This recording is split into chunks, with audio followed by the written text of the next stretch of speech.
PECL India limited. PECL में ग्राहकों का हित सुरक्षित, कंपनी अपने दायित्वों का निर्वाह करने में पूर्णतः सक्षम। आधिकारिक तौर पर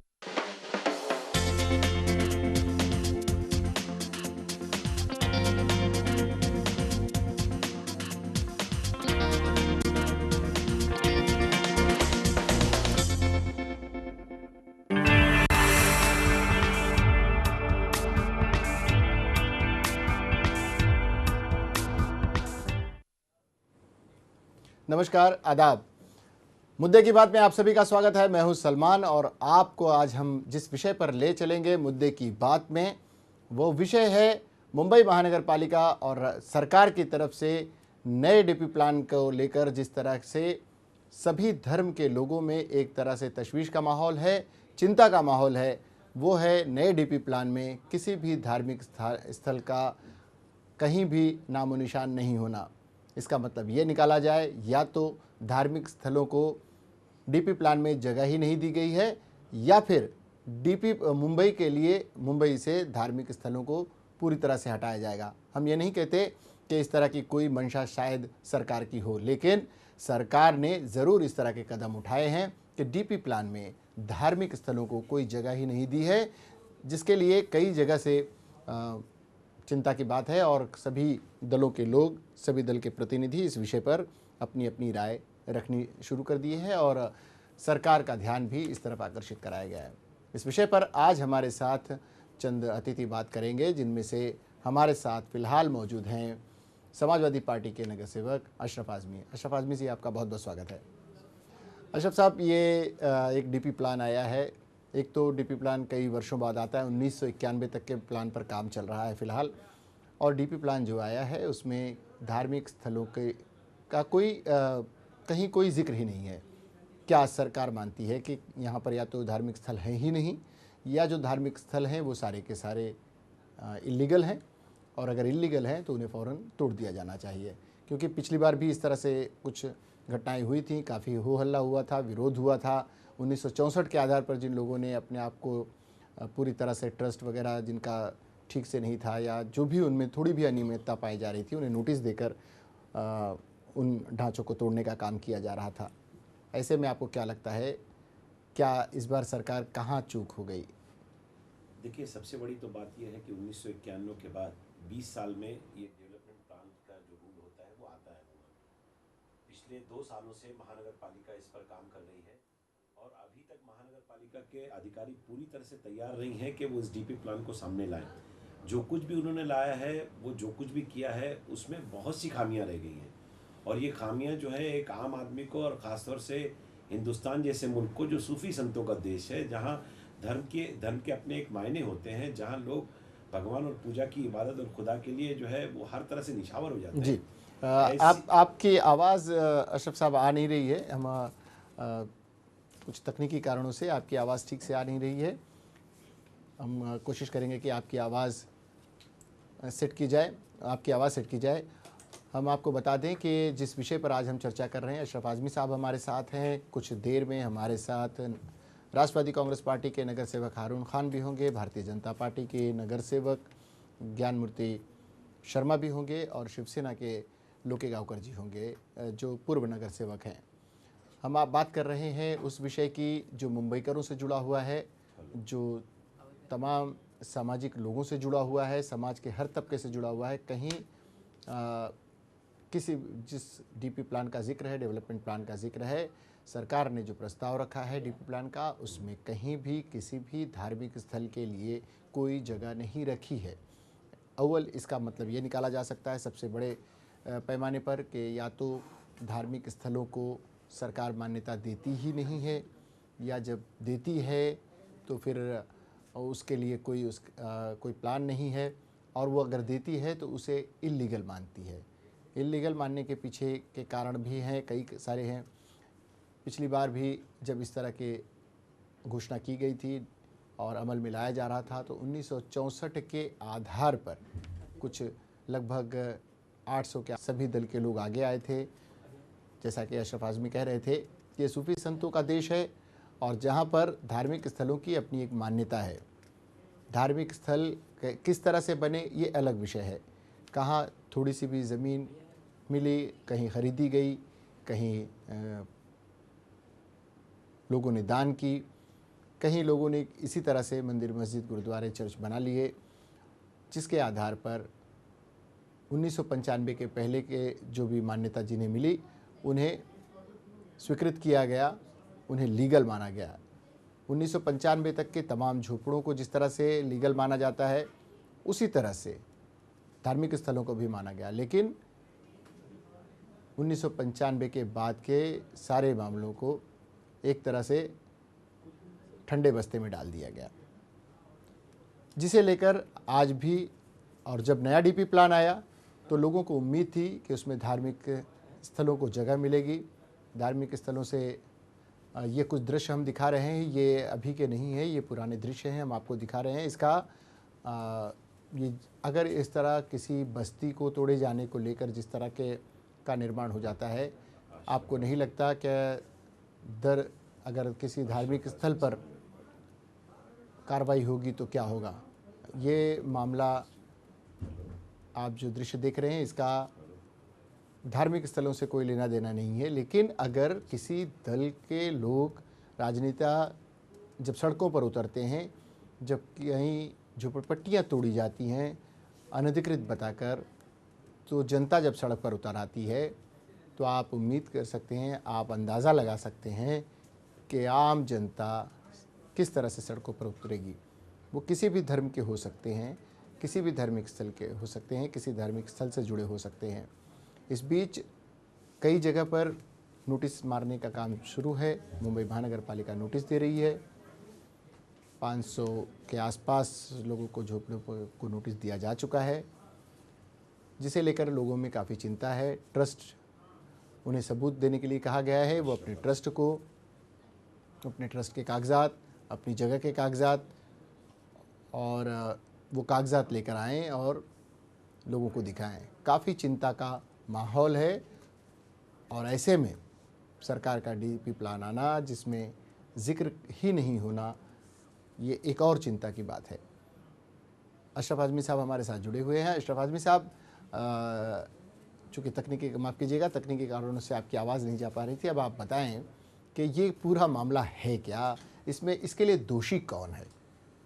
देखिए, सबसे पहले तो मैं आपके माध्यम से जनता को ये बताना चाहूँगा कि 1991 का ये डीपी प्लान, जिसके ऊपर आज मुंबई महानगर पालिका का कामकाज चल रहा है, उसका वक्त, उसका समय जो है वो 2001 में ख़त्म हो गया है।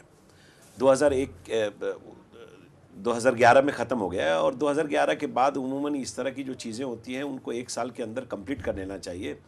2012 में ये तय हो गया था कि 2012 में महानगर पालिका नया डेवलपमेंट प्लान लेके आएगी, लेकिन बहुत सी कमज़ोरियां और बहुत सी खामियों के बाद जो है अभी तक ये डीपी प्लान अब प्रेजेंटेशन के लिए आया है और 24 तारीख जो है वो उसकी आखिरी तारीख रखी गई है, ताकि लोग बाग अगर चाहें तो अपने अपने इलाके के अगर कुछ ऐसी चीज़ें हैं जिनको वो मुंबई महानगर पालिका को बताना चाहते तो वो बता सकें। और वो तारीख जो है वो ख़त्म हो गई थी 15 तारीख को। उसके बावजूद हम लोगों ने दरख्वास्त की कमिश्नर को कि इसकी समय सीमा बढ़ाई जाए। अब आज का जो मुद्दा है आपका धार्मिक आस्थलों का, जैसे कि आप जानते हैं कि ये देश सूफ़ी संतियों का देश है। इस देश में लोग इबादत के लिए, पूजा के लिए हर तरह से अपने आप को निछावर करने के लिए तैयार रहते हैं। ऐसे देश की आर्थिक राजधानी मुंबई शहर के अंदर इतने बड़े पैमाने पर डेवलपमेंट प्लान बनाने का काम चल रहा हो और धार्मिक स्थलों का नाम तक उसमें ना हो, मुझे तो ये बड़ा अजीब सा लग रहा है। और इसके लिए जिम्मेदार कौन है? ये कैसे इतनी बड़ी चूक हो कैसे सकती है? अधिकारी इतनी बड़ी चूक कर कैसे सकते हैं? देखिए, क्या उनका क्या मानना है कि या तो धार्मिक स्थल है ही नहीं, या जितने भी हैं सब के सब हमारा मुल्क कोई नास्तिक मुल्क है नहीं।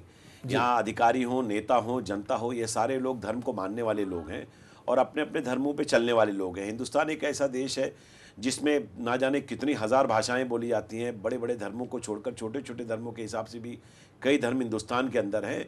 और ये धर्म जो है वो सर्वधर्म संभव का, ये मुल्क सर्वधर्म संभव का नारा देने वाला मुल्क है।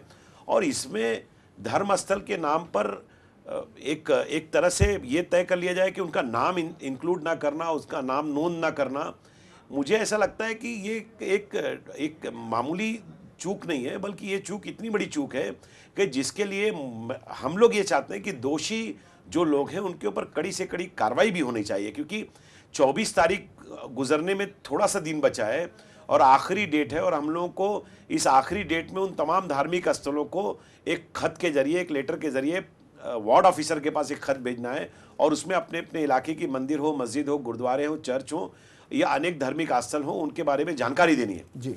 और अब जाके ये काम शुरू हुआ है, और इसमें मैं समझता हूँ कि बहुत से लोगों को अभी इसकी मालूमात भी नहीं पहुंची है। आपने बहुत बड़ा काम किया है इस मुद्दे को लेकर कि एक आम आदमी इस मुद्दे के बारे में समझे कि वो धर्म स्थल जो महानगर पालिका के डेवलपमेंट प्लान के अंदर इंक्लूड नहीं होंगे वो वैध नहीं माने जाएंगे। बिल्कुल, कानूनी तौर पे जो है वो का ये मानना है कि अगर मुंबई महानगर पालिका के डेवलपमेंट प्लान में जिन धार्मिक स्थलों का जिक्र नहीं होगा उन्हें वैध मानने से ही कभी इनकार किया गया तो कितनी भयावह स्थिति हो सकती है। हमारे साथ शिवसेना के पूर्व नगर सेवक महेश लोकेगांवकर जी इस वक्त हमारे साथ जुड़ चुके हैं। लोकेगांवकर जी, आपका बहुत बहुत स्वागत है। लोकेगांवकर जी, आप ये बताएं कि अभी जो डीपी प्लान आया है, अभी सामने रखा जाना है, जिसमें किसी भी धार्मिक स्थल का जिक्र तक नहीं है, क्या आपको लगता है कि ये बाबुओं की, सरकारी बाबुओं की कहीं चूक है, या फिर धार्मिक स्थलों के लिए कोई अलग से कोई प्रावधान रखा जाना है? डेवलपमेंट के लिए क्या धार्मिक स्थलों को कोई मान्यता ही नहीं दी जाएगी, या सरकार इस दिशा में क्या सोच रही है? हालांकि स्टैंडिंग कमेटी के चेयरमैन ने इस विषय पर बात की है चीफ इंजीनियर से, लेकिन इस तरह की गलती हुई कैसे सरकार से? जी, मेरा कहना ऐसा है, जितना मुझे तजुर्बा है जी, तो सालों साल से ऐसा होते आ रहा है, वो ठीक है। लेकिन आज के तारीख को जो डीपी प्लान बन रहा है तो सरकार ने जनता को ये सब पहले ही एडवांस में बताना चाहिए था कि आपको कहाँ कहाँ क्या क्या करना है, उसकी एडवर्टाइज देनी चाहिए थी, लोगों के सामने ये सवाल लाना चाहिए था। तो लोग अपनी तरफ से यहाँ कहाँ कहाँ मंदिर है, कहाँ मस्जिदें हैं, कहाँ चर्च है, ये हर बातें बता सकते हैं। आपने ये मुद्दा उठाया, इसलिए इन लोगों को तारीख भी समझ रहा है, या मैं भी तारीख समझ रहा हूँ।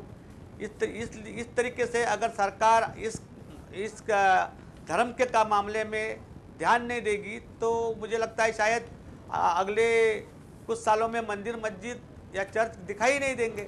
या तो मंदिर, मस्जिद, गुरुद्वारे, चर्च, इनको तो सरकार चाहती ही नहीं है कि यहाँ हो पे रहे करके। जी जी। और इस तरह के देखिए कुछ डीपी प्लान में होते हैं, रिजर्व प्लॉट्स की बात होती है। रिजर्व प्लॉट्स हमेशा देखे जाते हैं कि किसी स्लम्स में ही हमेशा वो रिजर्व प्लान होते हैं, कोई ओपन प्लॉट पे अक्सर नहीं होते हैं, ताकि इसका फ़ायदा कहीं ना कहीं डेवलपर्स को मिले, किसी न किसी को मिले। मैं जहाँ चेयरमैन था, मैंने आंखों से देखा है जी कि डीपी जो प्लान रहता है उसके जो सर्टिफाइड कॉपी मिलती है जी, वहाँ इतना कॉम्पिटिशन रखा है जो जबकि ज़रूरत नहीं है। बीएमसी ने अपना जो प्लान है, डीपी प्लान है, वो पब्लिक को दिखाने के लिए रखना चाहिए, तो पब्लिक को मालूमात हो सकती है कि कहाँ रिजर्वेशन है और किस बात का है।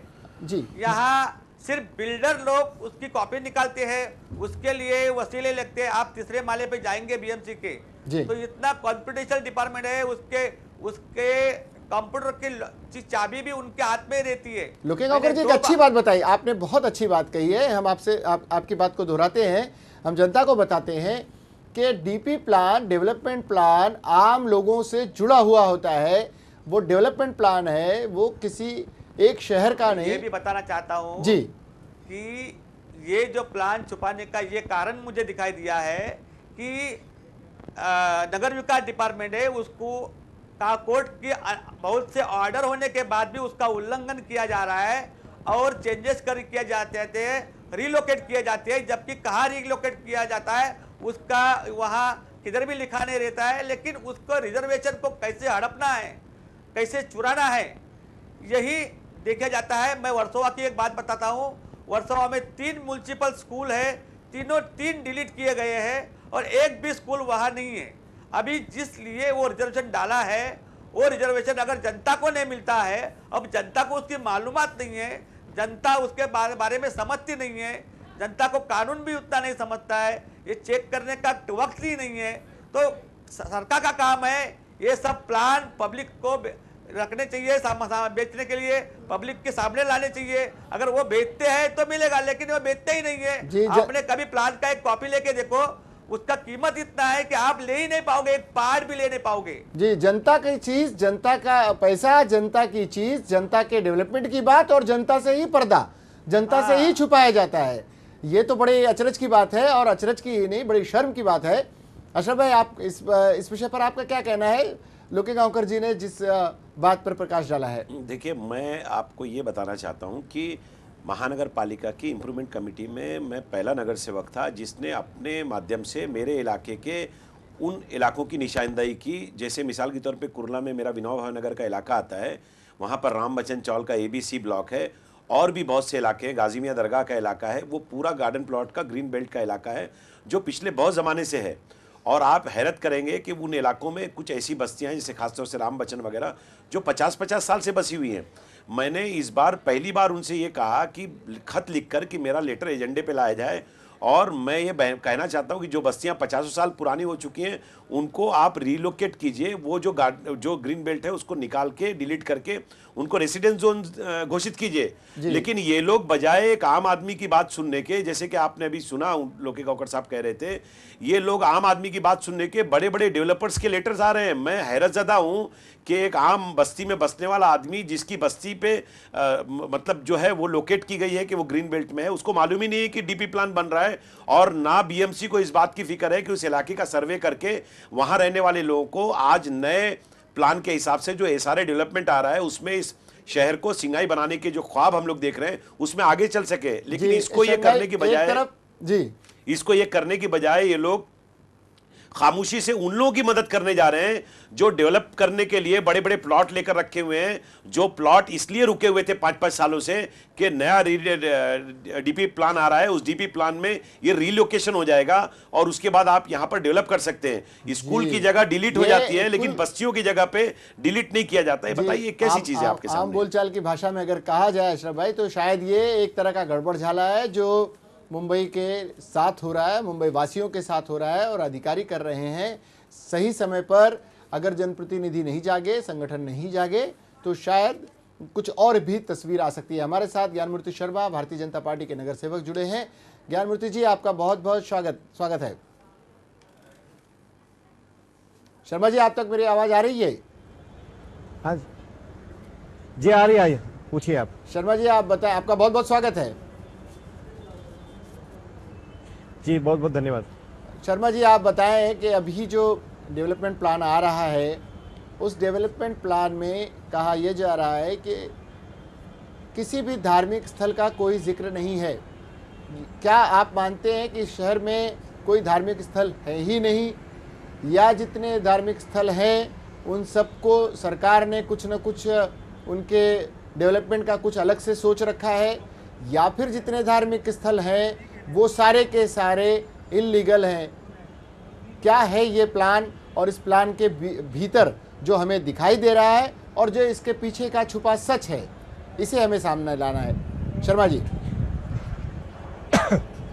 जी, आपका सवाल बहुत ही बेशक सही है कि पूरे DP प्लान में जहां पर भी दिखाया गया है, जो अभी अगले साल प्रसारित होने वाला है, लोगों में जाने वाला है जी, उसमें कहीं भी धार्मिक स्थलों के लिए आरक्षित जगह दिखाई नहीं गई है। ये बहुत सही बात कह रहे हैं। पिछले हफ्ते भी हमारी पार्टी में इस बात को लेकर के सवाल उठा था कि क्या हमारे मुंबई में धार्मिक स्थल नहीं है, या है तो उनकी स्थिति क्या है, मतलब वो अवैध हैं या वैध हैं, इस बारे में कोई भी बात नहीं मतलब साफ हो चुकी है। और आरक्षण में उन्होंने कहीं भी धार्मिक स्थल के लिए जगह नहीं दिखाई है। इस बारे में हमारी पार्टी की तरफ से ऑलरेडी पिछले हफ्ते में ही हमारे DP के जो चीफ इंजीनियर हैं उनको हमने एक रिप्रेजेंटेशन दे चुके हैं कि आप मुंबई में आप धार्मिक स्थलों के लिए भी आरक्षण रखो, ताकि कहीं भी अगर मान लीजिए किसी भी जगह का विकास करना पड़े तो वहां पर हम धार्मिक स्थलों को यदि कुछ अड़चन आती है तो हम उसको कर सकते हैं, ताकि लोगों की भावना के साथ में कुछ गड़बड़ न हो। शर्मा जी, आपकी बात में आप लोगों ने इस विषय पर सरकार का ध्यान खींचा है, अच्छी बात है। लेकिन हम आपको बताते चले कि पहली बात हम आपको बताते चले कि जो दृश्य हम तोड़ फोड़ के या दिखा रहे हैं उनका धार्मिक स्थलों से कोई लेना देना नहीं है। वो दृश्य केवल आपको ये बताने के लिए है कि जहाँ तोड़फोड़ होती है, अगर किसी झुपड़पट्टी की होती है, किसी स्लम की होती है, तो इस तरह का माहौल बनता है तो आप उम्मीद कर सकते हैं कि अगर कहीं धार्मिक स्थलों के साथ हो तो क्या होगा। एक ब्रेक के बाद हम लौटेंगे मुद्दे की बात में, चर्चा जारी है, कहीं जाइएगा नहीं।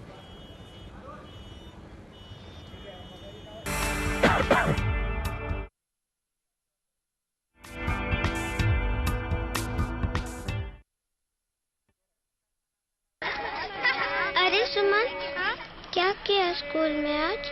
हमने बहुत मजा किया, बहुत मजा किया। तू क्यों नहीं आई? आज पूरी क्लास चिड़ियाघर भी गई थी और हमने वहाँ ना हुक्कू बंदर देखा था। वो हुक्कू हुक्कू करता था। हुक्कू नहीं, हुक्कू हुक्कू हुक्कू। पापा, मैं बार बार क्यों बीमार पड़ती हूँ?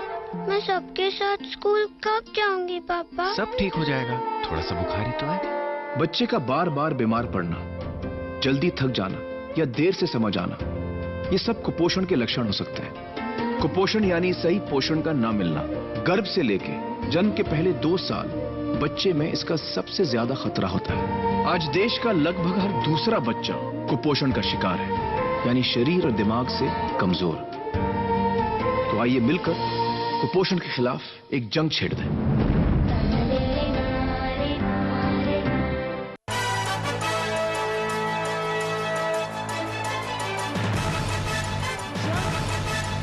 आपके सरोकारों का नया न्यूज चैनल। अरे आ गया, कैसा गया एग्जाम? क्या हुआ? अरे क्या हुआ? मुझको स्कूल में सब बुद्धू बुद्धू बोलते रहते हैं, मुझको कुछ समझ में भी नहीं आता।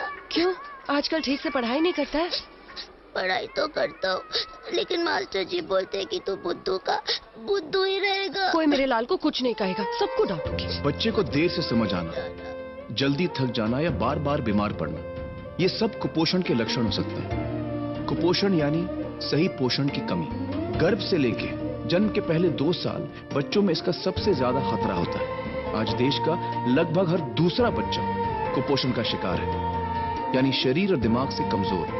तो आइए मिलकर कुपोषण के खिलाफ एक जंग छेड़ दें।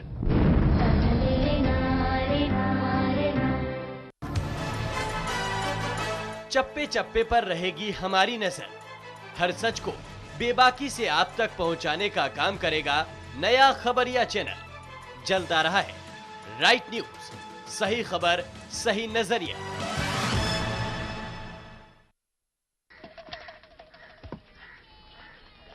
मैच खत्म हो गया? मैं नहीं खेला। क्यों? अरे क्या हो गया भाई? हैं? अरे क्या हुआ मेरे धोनी? मैं आपका कोई धोनी वोनी नहीं हूँ पापा। अरे क्या हुआ बेटा? बबलू, मैं नल्ले में भागता हूँ ना तो थक जाता हूँ, हाफने लगता हूँ, कोई मुझे खेलने ही नहीं देता, अंपायर ही बना देते हैं। बच्चे का जल्दी थक जाना, देर से समझ आना या बार बार बीमार पड़ना, ये सब कुपोषण के लक्षण हो सकते हैं। कुपोषण यानी सही पोषण का ना मिलना। गर्भ से लेके जन्म के पहले 2 साल बच्चों में इसका सबसे ज्यादा खतरा होता है। आज देश का लगभग हर दूसरा बच्चा कुपोषण का शिकार है, यानी शरीर और दिमाग से कमजोर। तो आइए मिलकर कुपोषण के खिलाफ एक जंग छेड़ दें। PACL इंडिया लिमिटेड पेश करते हैं Pearls Residency Mohali, Pearls City Mohali, Pearls Royal Garden Sehore, Pearls Gateway Madurai, Pearls Township Bathinda, Pearls Riviera Cochin, Pearls Gateway Tower Noida और Pearls Corporate and W mall New Delhi. Projects of PACL India Limited. PACL में ग्राहकों का हित सुरक्षित, company अपने दायित्वों का निर्वाह करने में पूर्णतः सक्षम। आधिकारिक तौर पर पुष्टि।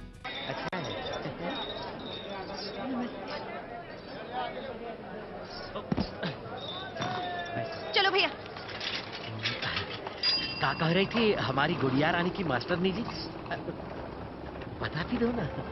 ठीक से बैठ। क्या कहेगी? हाँ, ये तुम्हारी राज दुलारी है ना, पढ़ने लिखने में मन तो लगता नहीं इसका। सब तुम्हारे लाड प्यार का नतीजा है। पता नहीं ध्यान कहाँ रहता है इसका, कमबख्त कहीं की। बच्चे का पढ़ाई में ध्यान न लगना, देर से समझ आना, बार बार बीमार पड़ना, ये सब कुपोषण के लक्षण हो सकते हैं। कुपोषण यानी सही पोषण का ना मिलना। गर्भ से लेके जन्म के पहले 2 साल बच्चों में इसका सबसे ज्यादा खतरा होता है। आज देश का लगभग हर दूसरा बच्चा कुपोषण का शिकार है, यानी शरीर और दिमाग से कमजोर। तो आइए मिलकर कुपोषण के खिलाफ एक जंग छेड़ दें।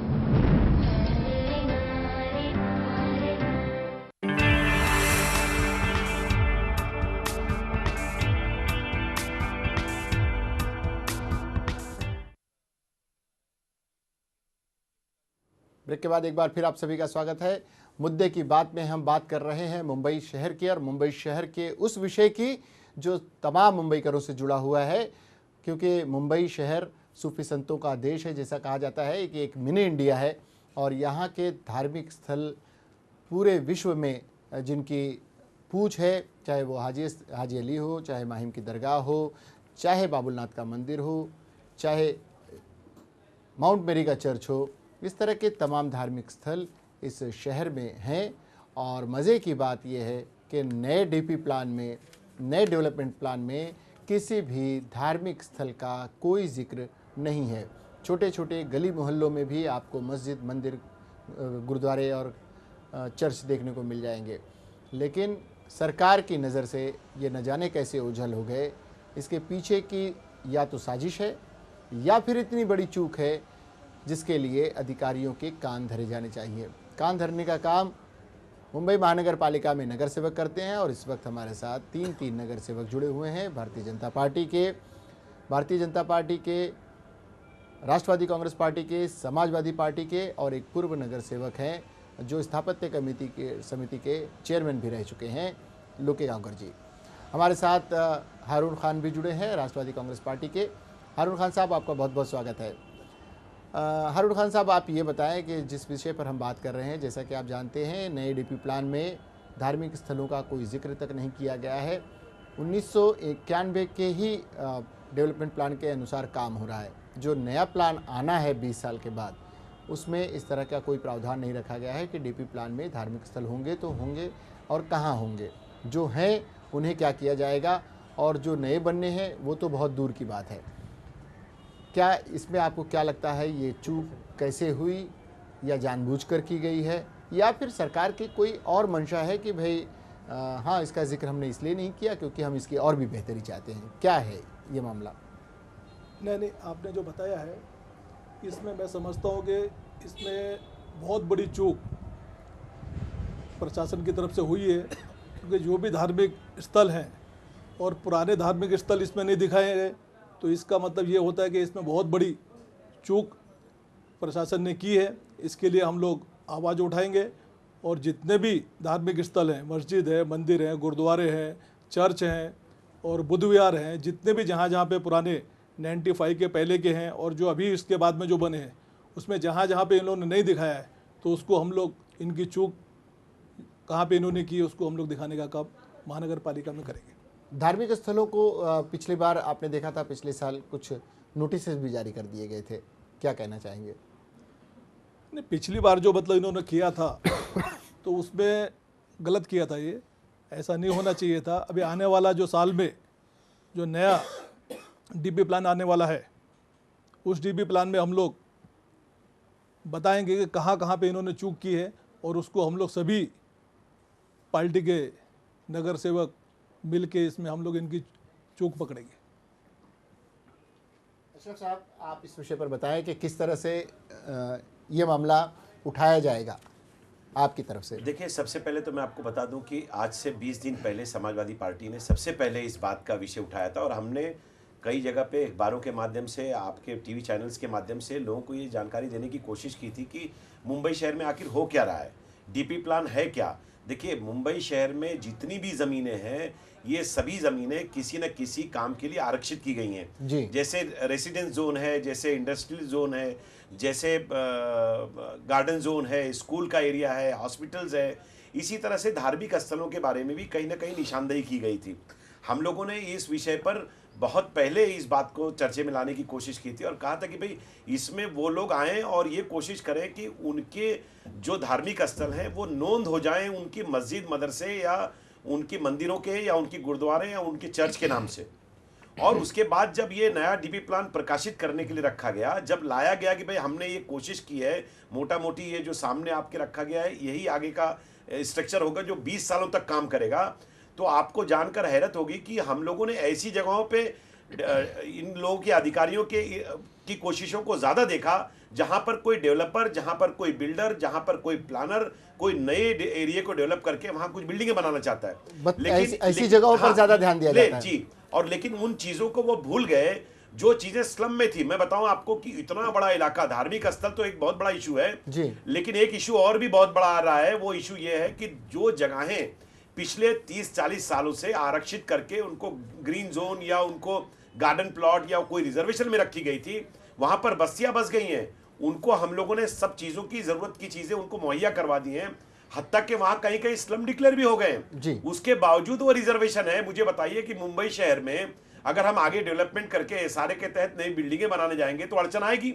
वो भी जगहें उसी तरह से रिजर्व हैं, लेकिन जो जगहों पर किसी का इंटरेस्ट है वो जगहें उन लोगों ने उनको डिलीट करके उनको खाली कर दिया, उनको मुहैया करा दिया काम करने के लिए। जी, हम बात मैं आपके माध्यम से 1 मिनट और ये कहना चाहूंगा कि ये सत्ता पक्ष का काम बनता है कि अगर उनके कार्यकाल के अंदर इस तरह की कोई चीजें प्रकाशित करने के लिए जा रही हैं, आगे आने वाले 20 सालों तक के लिए मुंबई शहर का भविष्य तय करने की तैयारी शुरू की जा रही है, उस वक्त ये खामोश है। और उसके बाद ये जब पेपर आ गया तब भारतीय जनता पार्टी और शिवसेना की आंख खुली, तब ये कह रहे हैं कि हमने मीटिंग ली, हम आगे ऐसा कुछ करेंगे। इनको करने से पहले 2 साल 3 साल से ये काम कर रहे हैं। 2012 में नया डीपी प्लान आना चाहिए था, नहीं आया। उसके बाद इतनी देरी के बावजूद इतनी बड़ी चूक के साथ ये काम कर रहे हैं, इनको अंकुश लगाने और रोकने का काम कौन करेगा? जी, हम लोके गांवकर जी के पास आए, उससे पहले चलते हैं ज्ञानमूर्ति शर्मा जी के पास, भारतीय जनता पार्टी के नगर सेवक।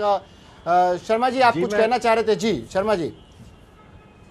जी, मैं कहना ये चाहता था कि अभी अशरफ आजमी जी बोल रहे थे। जी, अशरफ आजमी साहब बोल रहे थे।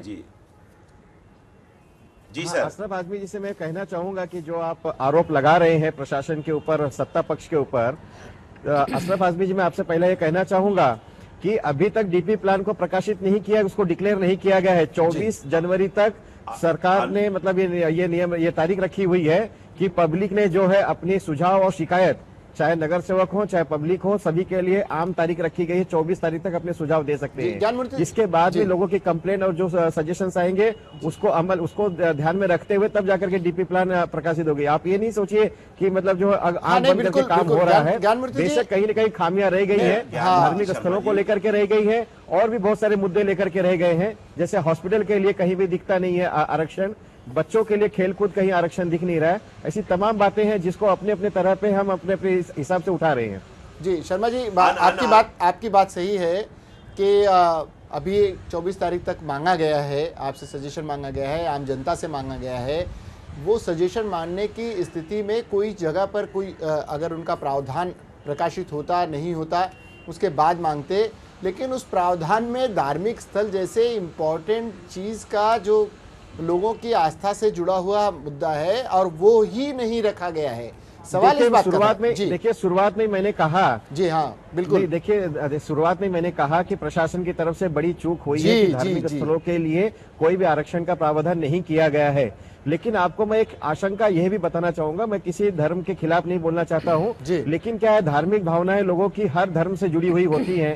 इस कारण जब कभी हम आरक्षण को लेकर के चलेंगे कि डेवलपमेंट में आरक्षण, धार्मिक स्थलों के लिए भी आरक्षण होना चाहिए, तब सभी धर्मों में होड़ लग जाएगी, होड़ सी लग जाएगी कि मेरे धर्म के लिए इतने आरक्षण करो, मेरे धर्म के लिए इतने आरक्षण करो। ये भी एक सवाल, एक आशंका है कि शायद प्रशासन ने इस बात को ध्यान में रखते हुए कहीं आपस में मतलब ये सभी धर्मों में मतलब मतभेद न शुरुआत हो जाए कि मेरा धर्म बड़ा है तो मेरे लिए अधिक रखो, मेरा धर्म माइनॉरिटी में है तो मेरे लिए ये रखो, हमारी मस्जिद नहीं, हमारी मंदिर नहीं है। तो शायद इन सब बातों में कहीं हम आपस में लड़ने न लग सके, इस वजह से शायद प्रशासन ने इस बात को ध्यान नहीं दिया होगा। मैं कोई प्रशासन का पक्षपात नहीं कर रहा हूँ। जी जी जी, मतलब प्रशासन कहीं ना कहीं कटघरे में है। सलमान भाई, मैं ये कहना चाहता हूँ, सबसे पहले मैं शर्मा जी से भी ये कहना चाहता हूँ कि अनौपचारिक तौर पर ये प्रकाशित करने के लिए रखा गया।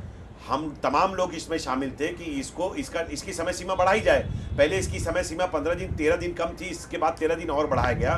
मैं आपके माध्यम से ये कहना चाहता हूं कि हम उन स्थलों की बात ही नहीं कर रहे हैं जो आज बना है, हम उन स्थलों की बात कर रहे हैं जो 1995 से पहले या सरकार 2000 से पहले जिनको मान्यता देगी एसआरए के तहत, उन इलाकों में अगर उन इलाकों में धर्म स्थल हैं और वो धर्म स्थलों को जिस तरह से घर को उनकी जगह दी जा रही है, क्या धर्मस्थलों को उनकी जगह नहीं दी जाएगी? मैं इस बात से सहमत नहीं हूं शर्मा जी की, वो सत्ता में है, उनको सत्ता पक्ष में रहने के बाद प्रशासन को बचाने की काम करना है। इसमें होड़ लगने की बात नहीं है।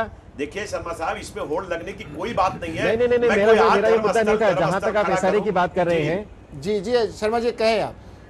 जी कहिए शर्मा जी। आप मेरा ये कहना था कि जो एसआरए की बातें हैं, हाँ जी, मैं ये कह रहा था कि जो जहां तक एसआरए का प्रश्न है, एसआरए में ऐसा होता है कि राज्य सरकार के हाथ में सब कुछ एसआरए है और वहां पे मनमाना कारोबार चलता है। लेकिन जहां तक अनुभव की बात है, किसी भी एसआरए में धार्मिक स्थल है तो सारे डेवलपर को आदेश दिया गया है राज्य शासन की ओर से। मैं कोई राज्य शासन की भी पक्षपात की बात नहीं कर रहा हूँ। मुझे दिखाई दिया है कि हर एसआरए के अंदर सारे के सारे धार्मिक स्थल अच्छी तरीके से बनाए गए हैं। नहीं शर्मा जी, नहीं शर्मा जी, अक्सर जगहों पर मैंने विवादित स्थल हम लोगों ने पाए हैं।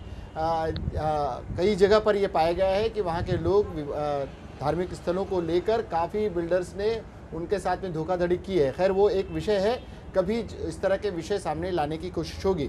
लेकिन जहाँ तक का अभी फिलहाल डेवलपमेंट प्लान की बात है, स्थापत्य समिति के अध्यक्ष रह चुके हैं लोकेगांवकर जी, और उनका एक सटीक उन्होंने एक बहुत अच्छी बात कही कि जो डेवलपमेंट प्लान है जो आम जनता से जुड़ा हुआ होता है, वो आम जनता के ही लिए पर्दे में रख दिया जाता है।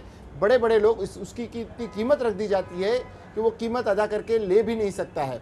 आम आदमी अगर अपने शहर के डेवलपमेंट प्लान को समझ नहीं पाएगा जो उसके डेवलपमेंट से जुड़ा हुआ हो, तो कैसे इसे डेवलपमेंट प्लान माना जाए? लोकेगांवकर जी, आप क्या कहना चाहेंगे? मेरा और कहना ऐसा है जी कि दौलत नगर जो मेरे इलाके में आता है, उसके अंदर लगभग 16 मंदिरें थी। 16 मंदिरें जी, 16 मंदिरों में से एक मंदिर भी आज तक ये सारे स्कीम ने बनाया नहीं है। अभी मैंने सिर्फ यही बात कही। ज्ञान मूर्ति शर्मा जी, आप देख लें कि एक उदाहरण अभी आपको मिल गया। इस तरह मेरा कहना ऐसा है, जी मुझे थोड़ा बोलने दीजिए। जी मेरा कहना ऐसा है, रिजर्वेशन ये बिल्डर लोग ऐसे चुराते हैं।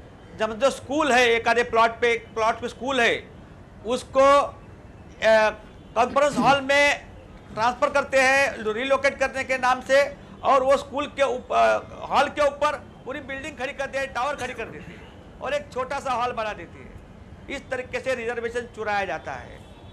दूसरी बात तो ये है, मेरे इलाके में हाईलाइफ मॉल है, वहाँ लगभग 7000 फुट का 7000 मीटर का पार्किंग लॉट है। पार्किंग लॉट बिल्डर लोगों ने इस तरीके से दबाया है कि ना ही बीएमसी उसको भाड़े से दे सकती है, ना ही उसको वापस सकती है, ना ही उसको कोई पूछने वाला है। इस तरीके से रिजर्वेशन का गलत इस्तेमाल किया जाता है और हर प्लॉट में यही स्थिति है और कोई बोलने वाला नहीं है कि बिल्डर जैसे चाहते हैं उनको जो चाहे, इस तरीके से प्रशासन उसको मदद करती है। यहाँ किसकी सरकार है, कौन नेता है, ये बात नहीं है। सबको जहाँ जनता ने आप लोग को चुन के दिया है, वो सबको वहाँ जाके आवाज उठानी है जी। फिर जिसके लिए आप बोलोगे वो सरकार उसकी है, हम अपोजिशन, इस तरह से कहीं नहीं होता है। जनता ने आपको जिस साल में चुन के दिया है, उस साल से आपकी जिम्मेदारी होती है। जब तक आप उस जगह पर बैठेंगे, वो आपकी जिम्मेदारी है सबकी। सिर्फ सरकार में बैठे की जिम्मेदारी नहीं है, अपोजिशन की भी जिम्मेदारी वही है। लेकिन ये सब मिली जुली सरकार करते हैं, चुपचाप बैठ जाते हैं। सामने वाले बिल्डर जो भी चाहे अपने हिसाब से करते हैं, इसलिए रिजर्वेशन में आज के तारीख को ये स्थिति आई है। जी लोकेगांवकर जी, एक तरह से अगर ये कहा जाए कि शहर को प्रशासन और नगर सेवक नहीं चलाते बल्कि एक लॉबी चलाती है बिल्डरों की, तो इससे इस बात से इनकार नहीं किया जा सकता। जिस तरह से रिजर्वेशन कैंसिल होते हैं, जिस तरह से रिजर्वेशन यहाँ वहाँ होते हैं, और ख़ासकर मलाईदार जगहों के बारे में कहा जाता है कि वहाँ के रिजर्वेशन इतनी खूबसूरती से सरका दिए जाते हैं कि लोगों को आभास तक नहीं होता कि उनके साथ हुआ क्या, क्योंकि आम जनता तक ये बात पहुँच ही नहीं पाती। हम इस विषय पर चर्चा जारी रखेंगे। मुद्दे की बात में हम चर्चा कर रहे हैं मुंबई के डेवलपमेंट प्लान की। एक ब्रेक के बाद लौटते हैं, कहीं जाइएगा नहीं।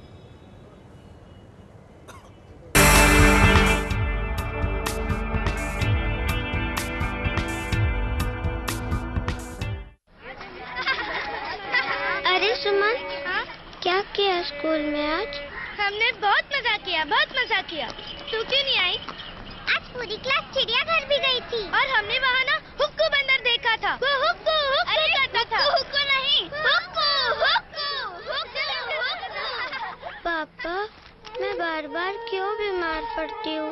मैं सबके साथ स्कूल कब जाऊंगी पापा? सब ठीक हो जाएगा, थोड़ा सा बुखार ही तो है। बच्चे का बार बार बीमार पड़ना, जल्दी थक जाना या देर से समझ आना, ये सब कुपोषण के लक्षण हो सकते हैं। कुपोषण यानी सही पोषण का ना मिलना। गर्भ से लेके जन्म के पहले 2 साल बच्चे में इसका सबसे ज्यादा खतरा होता है। आज देश का लगभग हर दूसरा बच्चा कुपोषण का शिकार है, यानी शरीर और दिमाग से कमजोर। तो आइए मिलकर कुपोषण के खिलाफ एक जंग छेड़ दें।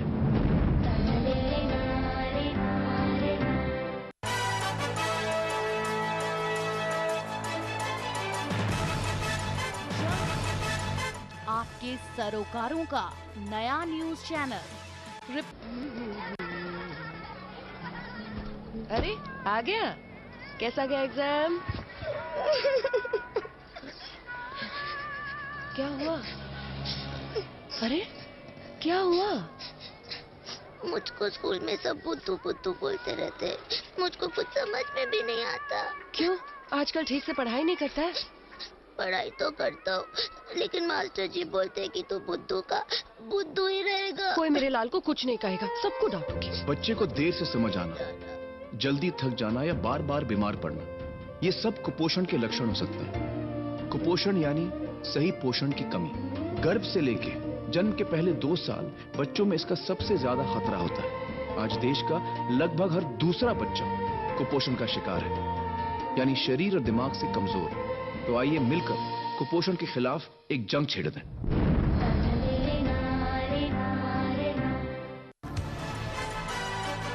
चप्पे चप्पे पर रहेगी हमारी नजर। हर सच को बेबाकी से आप तक पहुंचाने का काम करेगा नया खबरिया चैनल। अरे क्या हुआ मेरे धोनी? मैं आपका कोई धोनी वोनी नहीं हूँ पापा। अरे क्या हुआ बेटा?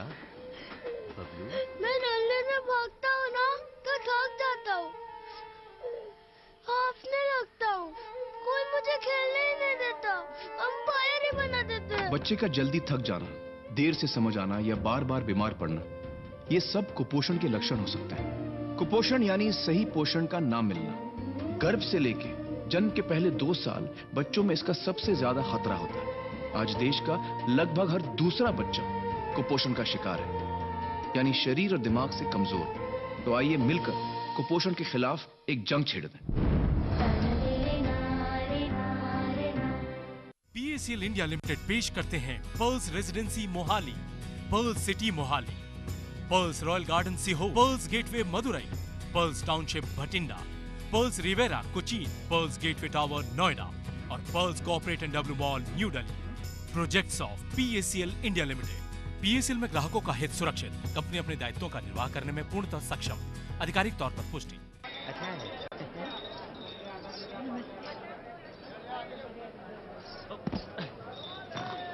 चलो भैया।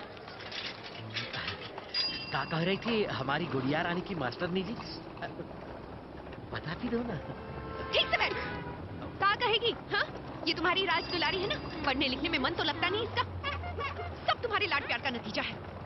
पता नहीं ध्यान कहाँ रहता है इसका, कमबख्त कहीं की।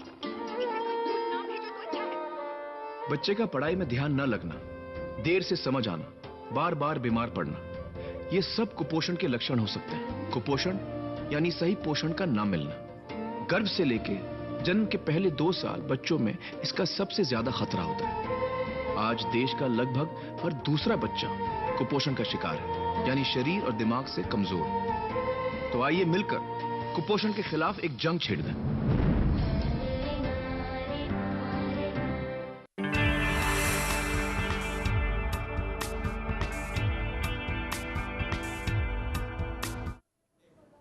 ब्रेक के बाद एक बार फिर आप सभी का स्वागत है मुद्दे की बात में। मुद्दे की बात हम कर रहे हैं मुंबई शहर के डेवलपमेंट प्लान की, और उस डेवलपमेंट प्लान में किसी भी धर्म के धार्मिक स्थलों के जिक्र नहीं होने की।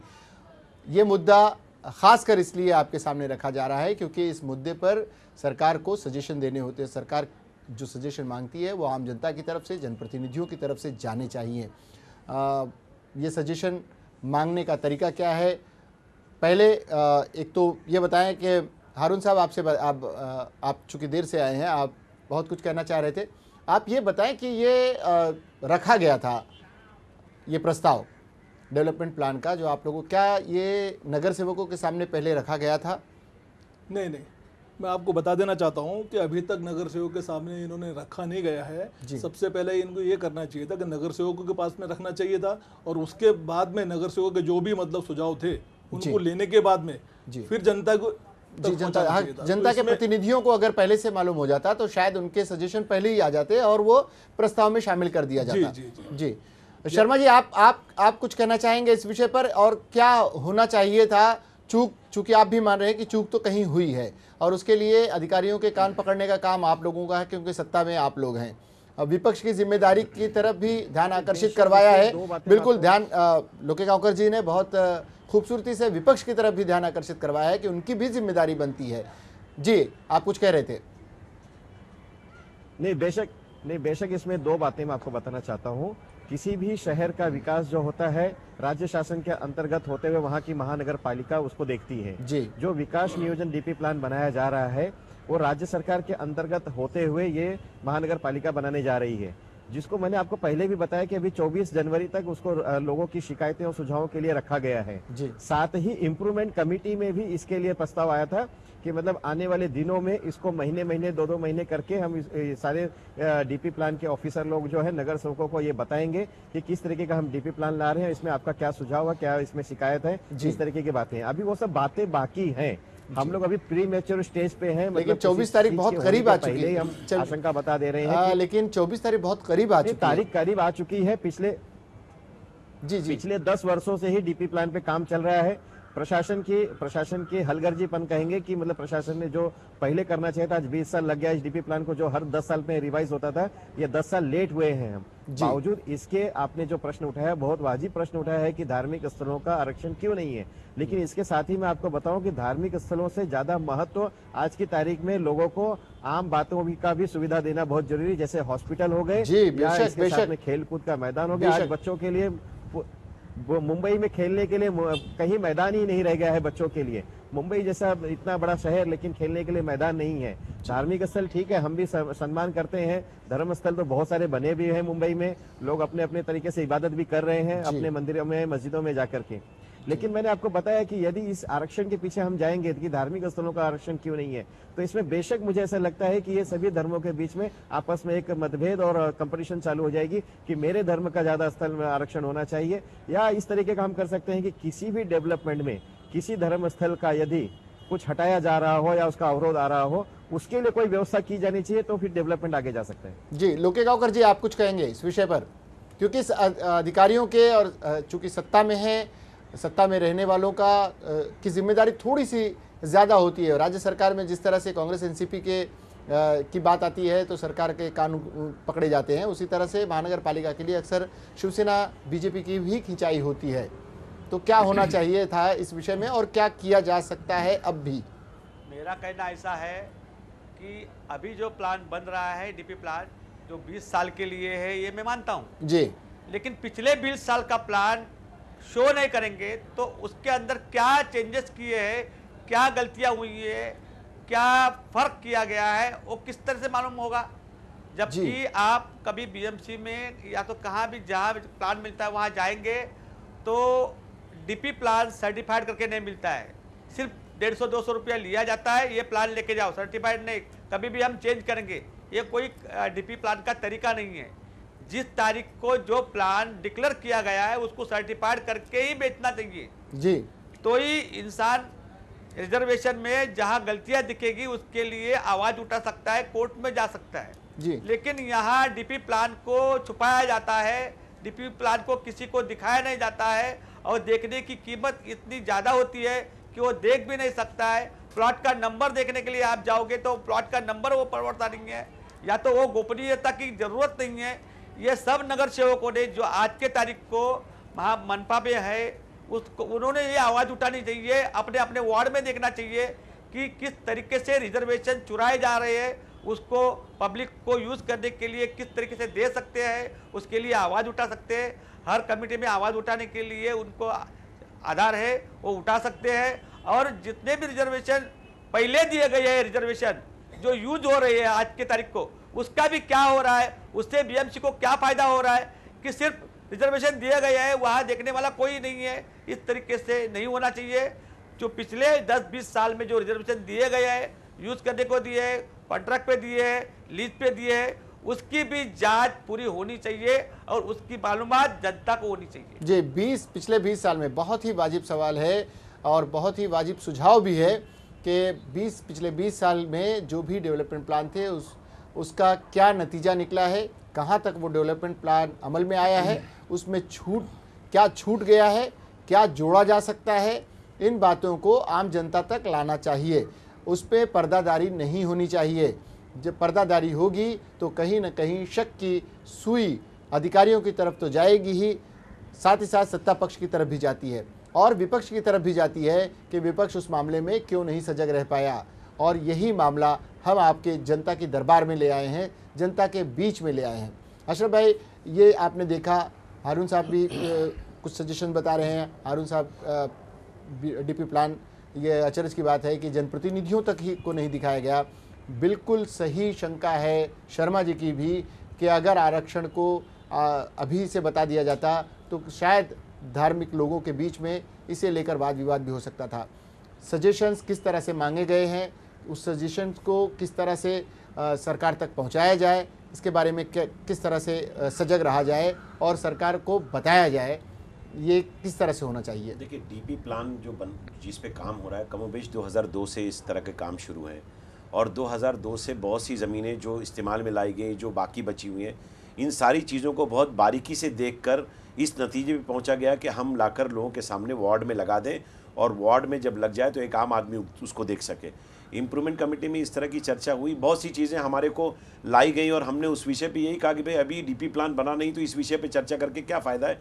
कोई चीज़ डीपी प्लान में आ जाएगी, उसके बाद बात करेंगे। मैं आपके माध्यम से ये कहना चाहता हूँ कि 10 बरस में जिन लोगों ने जिन चीज़ों को छोड़ने का काम किया, 10 दिनों में उनको कैसे शामिल कर सकते हैं?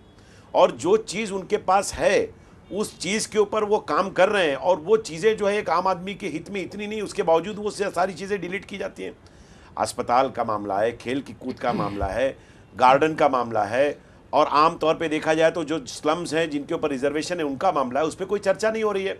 मैं यही बार बार कह रहा हूँ और इसी तरह की बात हमने वहाँ भी की है, इम्प्रूवमेंट कमेटी में भी शर्मा जी हैं मौजूद।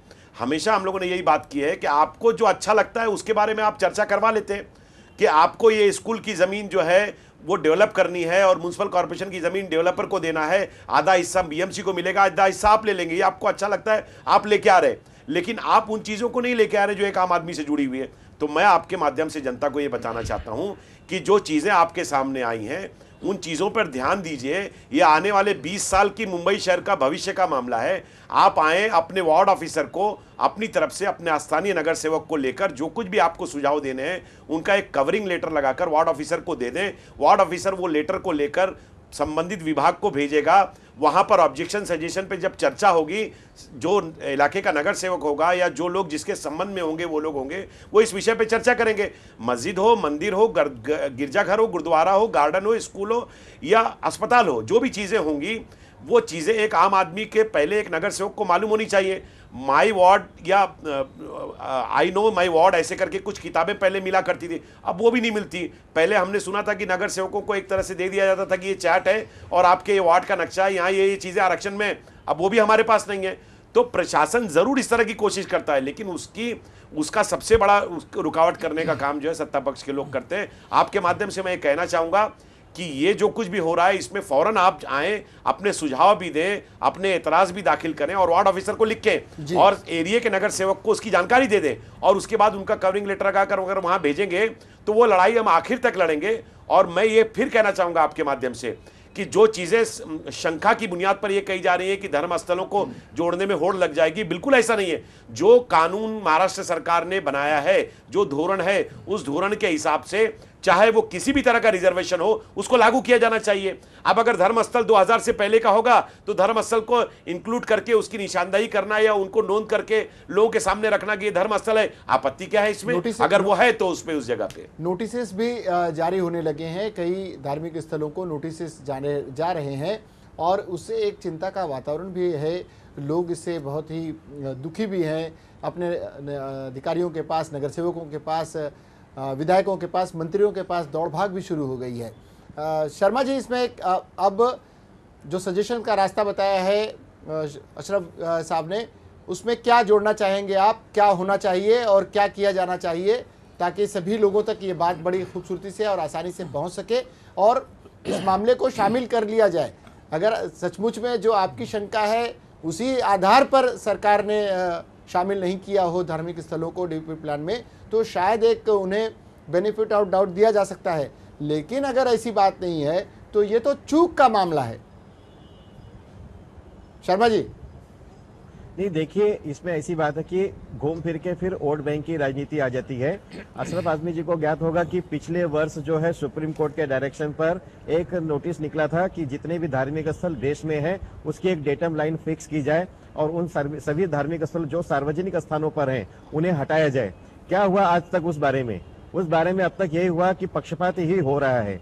ऐसा दिखाया जाता है कि नहीं, ये माइनॉरिटी समाज के लोगों का धार्मिक स्थल है तो इसे न हटाया जाए और ये मेजोरिटी वालों का है तो इसे हटा लिया जाए। और उसमें भी डेटम लाइन में हमारे महानगर पालिका के जो आयुक्त थे उस समय के, उन्होंने भी डेटम लाइन फिक्स नहीं की थी और उन्होंने घाई गड़बड़ में मतलब जो है एक 1962 का अध्यादेश जारी किया था, जिस कारण से विवाद खड़ा हो चुका था। और आपको बता दूं कि जो विकास की बात है, विकास की बात को लेकर के सरकार गंभीर होना चाहिए, न कि महानगर पालिका के ऊपर आरोप लगाने के लिए। महानगर पालिका ने तो अभी अपना काम करना शुरू किया ही है और उसमें आरक्षण की बातें आ रही हैं। बेशक आपके सुझाव देने के लिए आपको समय दिए गए हैं, 24 तारीख तक आप अपने सुझाव दीजिए, शिकायतें दीजिए, जो आपको अच्छा लगता है उसका जरूर चर्चा की जाएगी। ऐसा नहीं होगा कि आंख बंद करके सब कुछ प्रस्ताव पास कर दिया जाएगा। और जैसे मैंने बताया कि धार्मिक स्थलों को तवज्जो न देते हुए हमें बाकी भी चीजों में ध्यान देना चाहिए ताकि विकास हम कर सकें। जी, लोकेगांवकर जी, आपको क्या आप चाहते हैं कि इस तरह से चीजें हो के सामने लाई जा सके आम जनता के बीच? मैं चाहता हूं सभागृह के सभी नगर सेवक इकट्ठा आके इस रिजर्वेशन पे आवाज उठाए और पूरे बम्बई के जितने जहां रिजर्वेशन है जी, सबको पब्लिक को देखने के लिए उसकी सुविधा बनाए, एक डिपार्टमेंट बनाए। वहां से उनको अगर किसी को कॉपी चाहिए तो और कम पैसे में मिलनी चाहिए, क्योंकि वो पब्लिक के लिए है। बिल्कुल लोकेगांवकर जी, हमारा वक्त जो चुरा रहा है जो चुरा रहा है उसके ऊपर कठोर कार्रवाई होनी चाहिए। बिल्कुल बिल्कुल, जो चुरा रहा है उस पर भी कार्रवाई होनी चाहिए। इस मामले में सरकार को घेरने का काम सभी दल के नगर सेवकों को करना होगा ताकि सरकार का ध्यान इस तरफ खींचा जा सके। फिलहाल मुद्दे की बात में आए हुए अतिथियों का हम बहुत बहुत आभार मानते हैं। मुद्दे की बात के मुझे और मेरी टीम को दीजिए इजाज़त। देखते रहिए लेमन न्यूज़।